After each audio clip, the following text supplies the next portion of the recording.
Okay, I'm out in the woods right now. I'm sure most of you are doing the same thing. You're trying to get ready for deer season.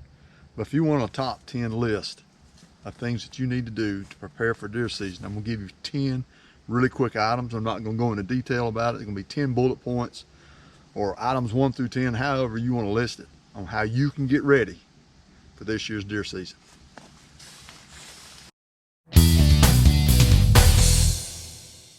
Item number 1, know your state regulations. Whether you're in state, out of state, resident, non-resident, doesn't make any difference. Make sure you got all the license, permits, whatever. You're abiding by all the rules, all the regulations. Don't go in the woods without it. Item number 2 is safety.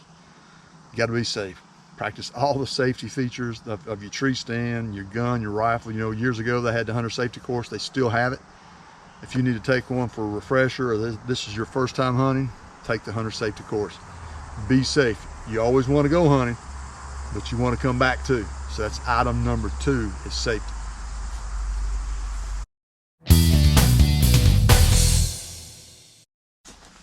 Item number 3, are you going to hunt public land or private land? Makes a big difference, especially when you go back to item number 1 with the state regulations. A lot of times on private land you can bait. Most of the times on public land, you cannot. So which one are you gonna hunt on? You're gonna hunt on public, private, or are you gonna do both? You need to make up your mind and be prepared, because if you're gonna hunt public land and you get out there and scout, you're gonna be facing a lot of pressure, a lot of competition with other hunters. Be prepared. Someone may be in your spot when you get there. Don't get mad, just go somewhere else. You gotta have a contingency plan. Scout several locations just in case when opening day comes around and someone's in your spot, or what you call your spot. Remember, it's public land.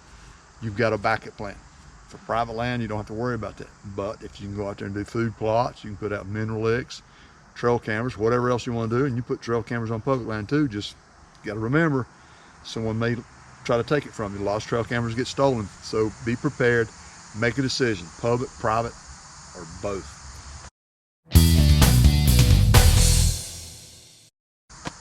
Item number 4, weapon. Are you going to use bow, gun, whatever, muzzle loader, handgun? It doesn't matter. You got to decide which weapon you're going to use, and maybe you're going to use all of them. I don't know, but you got to practice. You got to practice and make sure you are efficient with your weapon, and make sure you are accurate and precise. There's a difference between those two, okay? Accuracy is your gun holding the group wherever on the target. Being accurate and precise is the fact that you can take that group and move it to the bullseye or to the point where you're aiming. That's the critical thing. So you got to be precise and accurate with your gun and with your bow. With a bow, it takes a lot more practice. My advice is, I've got a 1, 2, 3. This is number 1. I raise my bow, and in my mind, I'm going over. Okay, buck, move your head, or doe, turn your head, go behind the tree, whatever, because that's a lot of movement. If you're not already standing up, you got to stand and get ready to draw your bow. That's number 1. Number 2, when they're not looking, draw my bow. And then last thing, number 3, is me picking a spot and releasing. And I always grunt. I draw and grunt. And I do that when I practice to make it as real as possible. You want to make the shot in practice just like you would in the woods. That way it becomes second nature to you, okay? So that's practicing. You got to get all these things in, and you got to make sure you get all your gear together too. Your arrows are fletched right, everything, your bow's in tune, your rifle sighted in. Do all this stuff beforehand. Don't wait till the last minute.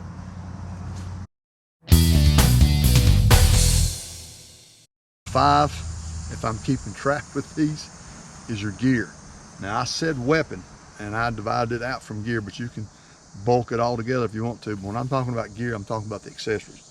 You got a backpack. I mean, if you're going on public land, you got to hike a mile in the woods, you probably want to have a day pack. Maybe we'll do a video on that, but you got to have something to be able to carry all the essentials in there if it's going to rain. And we know how terrible the weather forecasters are these days. They can't ever get it right. They still keep their job. So you may have to take some light rain gear. It may get turned cold. You may have to take a coat or some other layers. You may have your base layers on, or if you're like me and you got to walk 2 miles in the woods, you don't wear your base layers, and you have a plastic bag and you take your wet clothes off and put them in the plastic bag, and then put your dry clothes on so you don't get cold, because once you sweat, you will get cold. So look at all your gear, your tree stand. Make sure you got your tree stand safety belt, safety harnesses, whatever you've got. And when we were talking about practicing earlier, make sure you're practicing from your tree stand with your safety belt. I mean, if you got a head net on or you're going to put a face mask on, make sure you're practicing with that on, because it will change your knocking point or your anchoring point sometimes. Make sure you do that so everything is comfortable.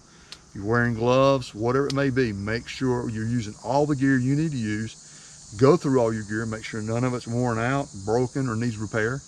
Maybe you've lost something from last year, you can't find it, maybe you're having to move or whatever, and you can't find what you need. Make sure you got everything ready. Don't wait till opening morning, first thing, and trying to scramble around when you want to get to your stand before daylight and you can't find everything.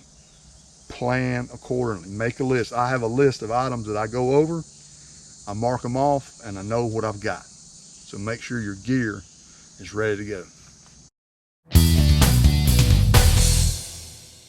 Number 6, scouting. Whether it's public land or private land, you have to scout.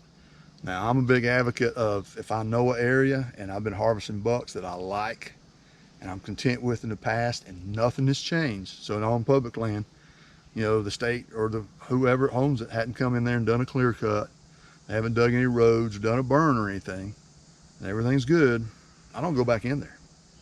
If nothing's changed, why do I need to go back in there? I'm just adding pressure. And it's the same for private land. If I'm hunting private land, I'm on my private land right now, and no subdivision comes in, nobody moves in next door and clears the whole mountainside off, I should be good to go. The least amount of pressure you apply while scouting will benefit you when it comes hunting season. It will help you punch your tag. Deer don't care why we're there. They don't care if you're on a picnic and you don't have a weapon in your hand. They could care less. They just know you're in the woods. So the least amount of time we're in the woods, the better off we are as hunters. But you need to scout. And when I scout, I'm taking into consideration the sun's at my back right now. If I got an afternoon stand, I don't want to be facing the sun with the sun right in my eyes. Conversely, in the morning, I don't want to be facing east either. Sunrise, sunset. Thermals up and down the ridges and mountains when you live in mountainous terrain. The thermals, when the air drops and goes down a holler, it creates a Venturi effect. It's pulling the cold air down. Make sure you know that you're downwind of your animal. Conversely, in the afternoon, when the temperatures rise, it goes back up the ridge. So sunrise, sunset, thermals, wind direction. Obviously, wind changes constantly, but be prepared for wind direction. That's why when you scout, have multiple stand sites set up. Okay, hunter pressure.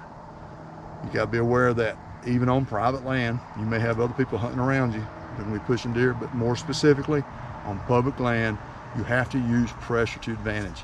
It's from my experience, the deer change their travel patterns according to the hunter pressure, not themselves.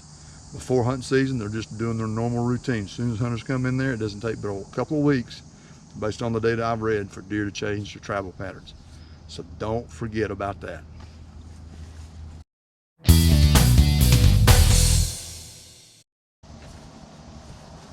Okay, we're counting this thing down. We're on number 7, 8, 9, 10. We only got 4 more to go, counting this one. Number 7, when are you going to hunt? A lot of guys and gals, you take your vacation day during the rut. That's probably one of the best times to be in the woods. I probably killed 65, 70% of my deer during the rut. But you got to pick it out, because it goes back to your gear. It goes back to your scouting. All those different things correlate and align to when you're going to hunt. Because if you hunt early season, I mean, look at this stuff. There's green stuff everywhere. They can eat anything they want. Look at this. It's all over the place. But when the frost hits and the leaves drop, then they're going to change over and go to hard mast. Is your stand in a good area for hard mast for the fall? Because early season and fall are going to be 2 different places. Bow rifle stands, 2 different things. Rifle, long range, bow, short range. Yes, you can kill a deer on the edge of a field with a bow. But if he comes out at 100 yards, you might as well mail him a postcard, because you're not going to get a shot. But with a rifle, you can take him out all day long. So be conscious of that when you're setting up your stand locations. Have multiple stand locations. Just like I said, for all those other reasons before, you'll be in business for this year's season.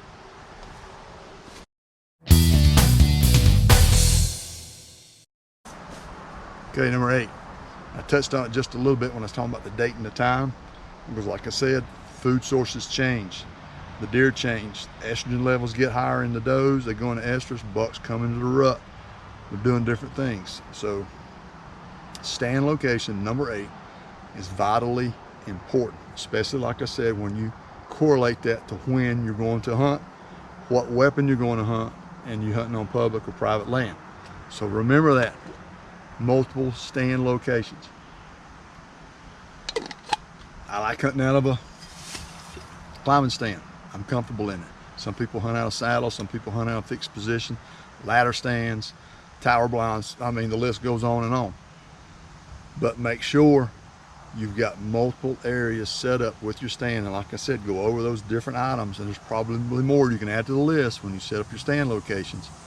Be conscious of certain things, like this right here. You see these mountains in here, these elevation? If I've got a deer trail coming above me and it's going to be in the afternoon, and I know that the wind's going to be blowing downhill and I'm going to be downwind of that deer, if I don't get but 15 feet up in the tree, I'm going to be eye level with that deer or that buck. So if you're hunting in mountainous terrains, change the height of your tree stand. I like to hunt high. I did a video a couple years ago on using the thermals, and I did a smoker from a beehive and did the smoke test. And when you get 20-25 feet up, the smoke just goes on all through the thermals. It doesn't come back down to the ground. So you got to be careful with the wind direction too. So stands, your height, your location, your direction are all vitally important.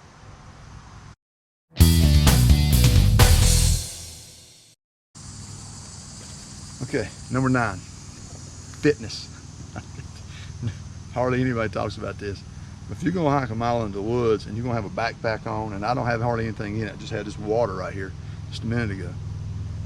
If I'm taking my tree stand in there, I got 15-20 pounds on my back. You gotta be in condition. Okay, so start walking, light jogging. I'll obviously check with your doctor first, but get in shape.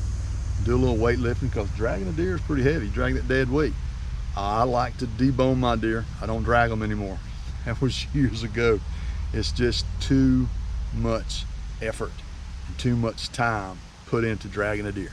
So I like to debone my deer. I've got a video on that one as well. Maybe I'll put a link in this description below, and you can see it also. But think about these things when you go in the woods, because it takes a lot of effort and energy to do that. So your fitness is vitally important. And that keys me into the caveat with fitness. Make sure you stay hydrated. I'm a big advocate on clean water. I drink plenty of it, almost a gallon a day. So drink your water, take something into the woods that gives you enough carbohydrates and protein to fuel your body so you have enough energy to do what you need to do, especially in the cold weather. Not only are you pulling the deer out, but you're trying to stay warm and you're burning more calories. And don't take something into the woods that rattles. That to me, that's unbelievable. I will put all of my stuff in a plastic container that's got a lid and it's really quiet. No wrappers, there's no rattling, there's no foils, there's no paper, nothing. I can take it out quietly and eat. Last thing you want is to be munching on something and turn around and the deer's like, thank you, and he's booking, okay? So that's fitness and nutrition, tying those two together. The last thing, and this could be one of the most important things, is your mindset. Let me tell you something. When you do as much hiking, I usually lose 4 to 7 pounds a year during bow season. And I'm hiking high elevations, and it takes a tremendous amount of energy to do that.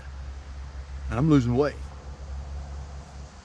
My mindset has got to be, I'm gonna do what I need to do to harvest a deer. You got that? I'm not out there to see a deer. I'm not out there to take a picture of deer. I'm not out there to count them. I'm not out there just to be in the woods, but I like being in the woods, don't get me wrong, just as much as you do. I'm out there to harvest the biggest buck that I can find.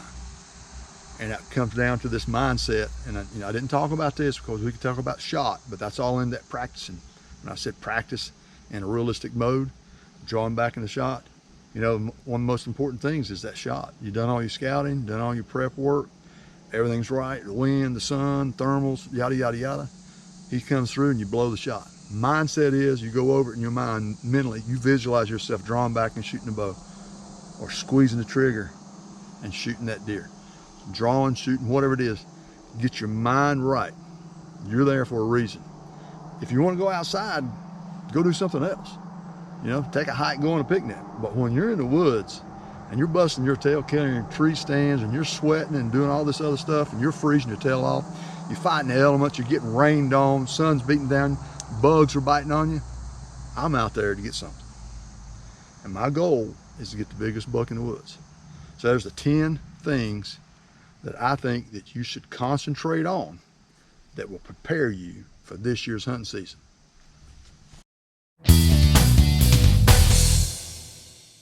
Let's go over them one more time. First thing, regulations. In-state, out-of-state, doesn't matter. Know the regs.